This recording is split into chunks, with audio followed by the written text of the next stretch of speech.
Good morning. I would like to thank you for the invitation to participate in the BIM Coordinators Summit as a speaker. My name is Nicoleta Panagiotitou, and today I will talk about the strategic role of the international standard ISO 9650 in BIM implementation. First, I would like to introduce myself. I'm an architect with 15 years of experience in construction, and I'm currently researching a PhD in BIM at the UCL University in London. I'm also the founder of BIM Design Hub, an Autodesk training center specializing in integrating ISO BIM standards and Autodesk technology in the design and construction process. I also own the blog Break with an Architect, where I write articles about BIM and digital construction. I will start the presentation today with a quote from Benjamin Franklin that says the following: "The best way to teach someone something new is neither to tell it nor teach it, is to get people involved." This also applies to BIM and digital construction. According to the European BIM Task Group, the BIM process relates to four key areas: process, people, technology, and policy. The process area relates to methods and procedures and information management through international and national standards. The people sector is about leadership, collaboration, owner involvement, and the development of skills. The area of technology refers to BIM models, simulation, and interoperability. Finally, the policy area includes the integration and development of local guidelines and standards, contracts, and the legal aspect of the BIM process. Here we can see the countries with mandatory use of BIM in public works in red and countries with expected mandatory use of BIM in blue. We can see that the Northern European countries, such as the UK, the Netherlands, and the Nordic countries, are leading the way in BIM adoption through mandatory use of BIM in the public sector. There are also other cases, such as Poland and Lithuania, where the use of BIM is emerging gradually. Korea, China, and Japan are promoting BIM adoption through roadmaps and pilot projects. Several studies highlight the importance of the role of the public sector in BIM adoption, which plays various roles such as the regulator, the educator, and researcher.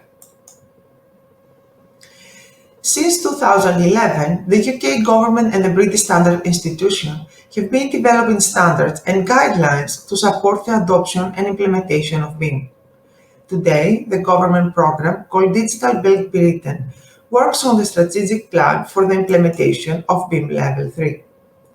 The UK BIM framework, created by the UK BIM Alliance, British Standard Institution, and the Centre of Digital BIM Britain, sets out the approach to implementing BIM in the UK, using the framework for information management based on the international standard ISO 9650, with a series of guidance documents. Globally, there are various organizations that develop and support BIM adoption, such as the Building Smart International, the EU BIM Task Group, the Cannes BIM, the Hong Kong BIM Institute, and others. Now, let's discuss the BIM adoption drivers. The first driver is considered the international standard ISO 9650, which creates a common ground for implementing BIM in different construction markets.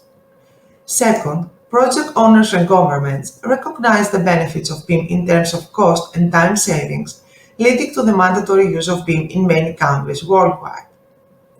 Third, construction projects and teams are increasingly geographically dispersed, highlighting the need to adopt digital processes and establish a common language for digital collaboration. Here we can see some of the BIM guides which have been issued by various countries, organizations, institutions, and universities internationally. BIM is used all over the world, but is not equally defined in terms of standards and implementation. An international standard helps the industry agree on a common definition and a single process to increase the efficiency and quality of the implementation process. ISO 9650 is currently implemented in many markets such as Australia, China, and USA, while in Europe the interest in adopting the standard is constantly growing. Also, do you know that the word ISO comes from the Greek word isos, that means equal? In the diagram, we see the different standards in the construction industry. At the base, there are the professional codes, guidelines, and best practices. Next are the company technical specifications. Following are the private standards and consortia, and then the sponsor standards published by the British Standard Institution (BSI), which are called publicly available specifications and are used as a basis for the development of the ISO standards. Following are the national standards, for example the British standards, and the regional standards, for example the European standards. Finally, at the top, there are the international standards, ISO. Here we can see the timeline of standards for the implementation of BIM in the UK from 2007 to 2021. BIM started in the UK in 2011 when the government set a strategic goal of mandatory implementation of BIM in all public works by 2016, known as BIM Level 2. The initial BIM Level 2 standards were used as a basis for the development of the ISO 9650 series. The first two ISO standards were published in 2018. Here we can see the ISO 9650 series and the UK BIM standards that are associated with them. The ISO series consists of 5 documents. ISO Part 1 and 2 refer to digitization and organization of data about civil engineer works and buildings, including BIM. The ISO 9650 Part 1 has the title Concepts and Principles, and Part 2 is about the delivery phase of the assets. ISO Part 3 focuses on managing the operational phase of the assets, and Part 5 describes a security-minded approach to information management. In ISO, there is also a provision for a national annex that includes relative national standards related to specific regions or countries. In the figure, we can see that ISO 9650 is implemented in the life cycle of the asset. The blue line indicates 3 points in the project delivery phase. A is the beginning, B is the development of the digital construction model, and C is the delivery phase, where the operational phase begins. We can see also that the ISO 9650 series is linked to ISO 50000, ISO 21500, the standards for project and asset management, and ISO 9001 that is about organizational management. Here we see ISO 9650 Part 1. The document describes the concepts and principles of information management. ISO Part 1 removes barriers to the collaborative process, enhances cross-border tendering, and reduces risk and cost through the use of asset model. The document describes a framework for collaboration, the introduction to the common data environment, the functions of information management for the project parties, and the information requirements. ISO Part 2 defines the management of information. This document helps the owner define the information requirements and determines the right commercial and collaborative environment for information production.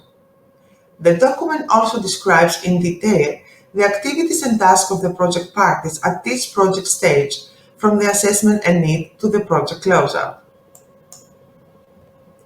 The figure here shows the BIM maturity levels according to ISO. It follows the initial BIM Level 2 diagram, but also defines 4 development layers: the standards, the technology, the information, and the business layers. The implementation of BIM according to ISO is equivalent to Stage 2. The BIM Stage 2 requirements are the common data environment, structured and unstructured information, the use of information models, and the implementation of standards ISO 9650 Part 1 and 2. A successful outcome of the adoption of BIM processes according to the ISO 9650 will have the following characteristics: the clear definition of the information required by the project client or asset owner for the procedures and deadlines for the production and review of information. The quantity and quality of information are sufficient to meet the information requirements. Efficient transfer of information between parties. Informed and timely decision making. This diagram derives from ISO and describes the information requirements of a project. Information requirements include the questions that need to be answered to make key project-related decisions at different points during the delivery and operation of an asset. First, the owner states what he or she wants to be included in the information requirements. Then, the lead appointed party prepares a response for each requirement about how and when the team will deliver the requirements. The delivery team then delivers and manages the response to each requirement. Finally, the information is managed and approved by the client. In this process, there is feedback between the parties where necessary. Here we can see the information delivery cycle according to ISO. To have a better understanding of the cycle, we can consider these questions. What information do I know? What information is needed? Can my supply chain support it? Who delivers what and when? What are the information exchanges and how client decisions affect the process?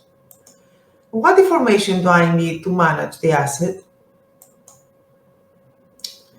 In ISO, the life cycle is divided into 3 main stages and 8 activities. The first activity is the assessment and need.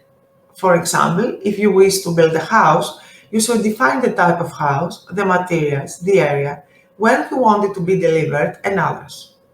At this stage, the main active party is the appointing party, the client. Then is the procurement stage. The client will contact potential companies to undertake the project based on the project requirements. The client will then receive different quotes and proposals from the lead appointed parties and task teams. Following is the planning stage. After selecting the company, you will agree with them for the project's details, and then the company will mobilize the team and technology to design and construct the house. At this stage, all parties are involved. Next is the production stage. At this point, the lead appointed party and task teams will start to collaborate and design and construct the house. Before handing over the house, teams will conduct quality control and review the house. If the review is not successful in some aspects of the house, teams will need to start the collaborative production again. If the home is as requested and accepted by the client, then the last activity will be the project closeout. Based on ISO, each member of the project has specific functions for each stage.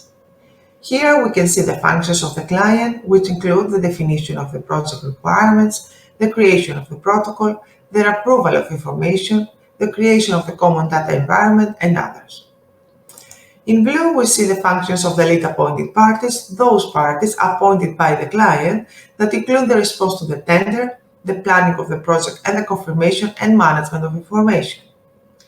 With purple, we see the functions of the appointed parties, the parties that produce and coordinate the information for the project. In ISO, there are 4 types of information requirements: the organizational, the asset, the project, and the exchange information requirements. The types of requirements relate to each other and contribute to the creation of the asset and the project information model, the information deliverables. The principles of BIM according to the standard define that the disciplined models are created separately and then they are all combined together in a federated model, the composite model that combines all the information of the individual models. In the federated model, we can perform coordination and conflict controls, and we can work with other dimensions, such as time, cost, management, and energy analysis. The common data environment is also a requirement of ISO 9650. Here we see how the standard defines the collaborative process and the efficient exchange of information. The common data environment consists of 4 stages in which models are checked, approved, published, and stored, thus creating a reliable basis for collaboration during the project development. The diagram shows the level of information need that is a European standard published in 2020 and is also a requirement of ISO. The level of information need is defined by the geometrical and the alphanumerical information and the documentation. The ISO standard removes the LOD and LOI concepts, replacing them with the level of information need. This aligns with the goal of ISO to have one word, one standard for all BIM-related aspects. Another basic principle in BIM implementation in line with ISO 19650 is the Open BIM standards. For the successful collaboration between the different software, a series of standards have been created by Building Smart International, which facilitate the exchange of information. The best known standard is the Industry Foundation Classes, IFC, which is a file format that allows exchange of data and geometry between different software, which has been included also in ISO standards. On the right, we see other forms of file that relate to the exchange of information in relation to procedures, technical specifications, and BIM objects. Here you can see the BIM courses offered by our center. The training is based on ISO 9650 Part 1 and 2 and is delivered through an educational platform with a rich learning environment. The training includes two courses, the BIM Foundations and the BIM Information Management. The first course presents the UK BIM standards, the transition to ISO 9650, and the key elements related to information management according to ISO. The second course includes a detailed understanding of the information delivery cycle in line with ISO Part 2 and describes the tasks of each party and the documents that support the BIM process. The courses are certified with a continuous professional development system by the CBD Certification Service in the UK and has been on the shortlist of the European Excellence Awards 2021. Thank you for your attention. Please let me know if you have any questions.